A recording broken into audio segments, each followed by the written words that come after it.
Not all calibers are created equal, and some, well, you'll wish you never spent a dime on them.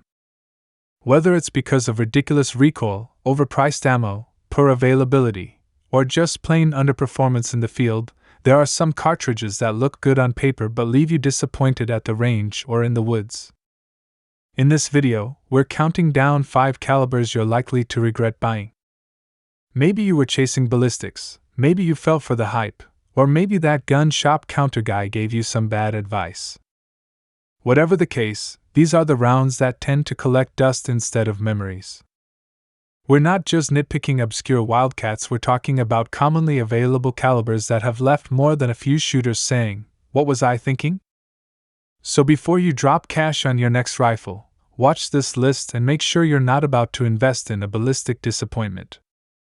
Let's dive into the top 5 cartridges that sound good until you actually try to live with them. Number 5. .40 S&W, the law enforcement fad that fizzled. When the .40 Smith & Wesson hit the scene in 1990, it was hailed as the perfect compromise between 9mm capacity and .45 ACP stopping power. Born from the infamous 1986 Miami FBI shootout, the .40 S&W was designed to pack more punch than a 9mm while still fitting into mid-sized handguns. Law enforcement agencies across the country jumped on board, and for a while, the .40 was king. But the crown didn't last. The .40 S&W has a snappy recoil, accelerated wear on firearms, and a reputation for being tough to shoot well, especially in compact pistols. While it offered more stopping power on paper, real-world data and modern bullet design started to close the gap between 9mm and .40. As 9mm ammo improved dramatically in the 2010s, the FBI and many police departments quietly went back to the 9mm, citing better accuracy, faster follow-up shots, and greater capacity. Today, the .40 S&W still has a loyal following, but its time in the spotlight has clearly passed. Once the darling of duty holsters, it's now largely a footnote in the caliber wars, a reminder that compromise doesn't always mean better. Number 4. .32 H&R Magnum, the underwhelming upgrade.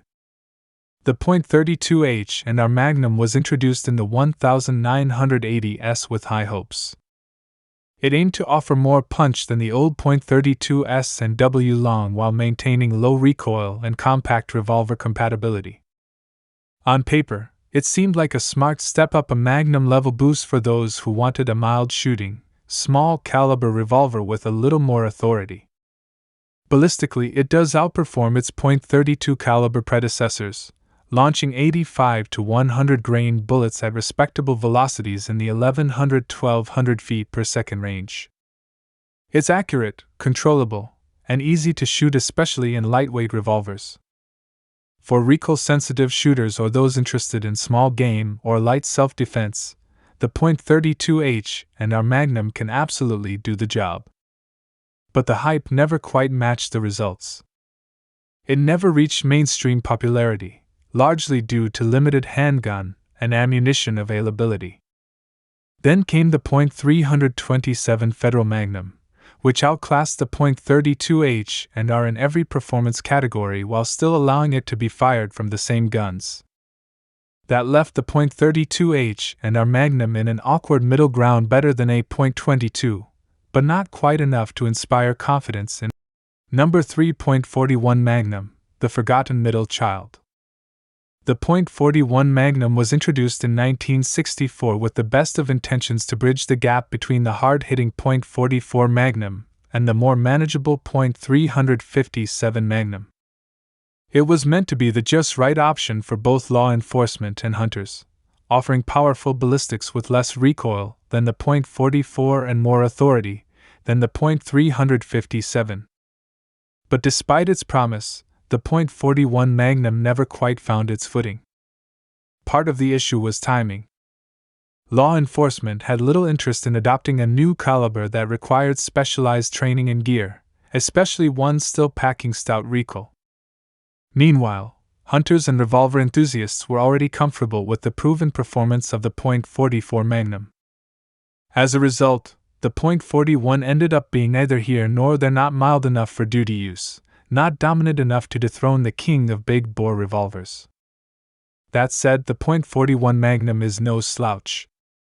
It delivers excellent accuracy, deep penetration, and more than enough stopping power for hogs, deer, or even black bear. For reloaders and wheelgun lovers, it remains a sweet shooting powerhouse with a cult following. Number 2.25 ACP, the weakling in your pocket.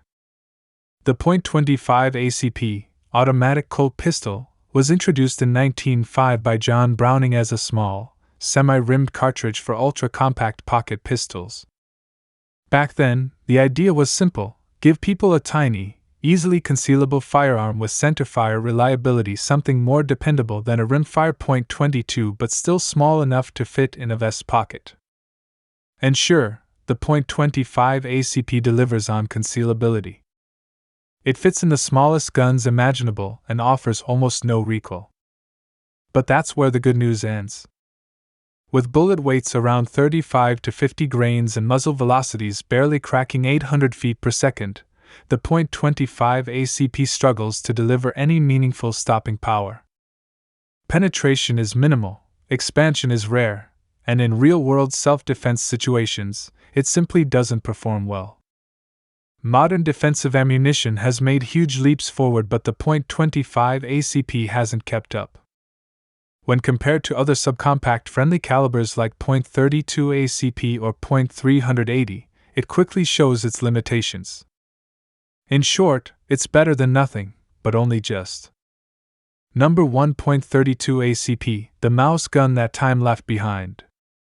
The .32 ACP, automatic Colt pistol, also known as 7.65 Browning, was once the go-to round for discreet self-defense.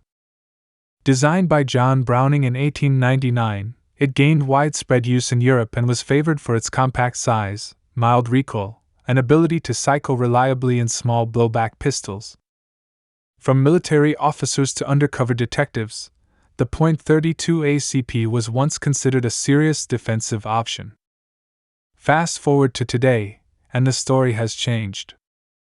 With modern advancements in ballistics and more powerful pocket-friendly calibers available, the .32 ACP now feels anemic.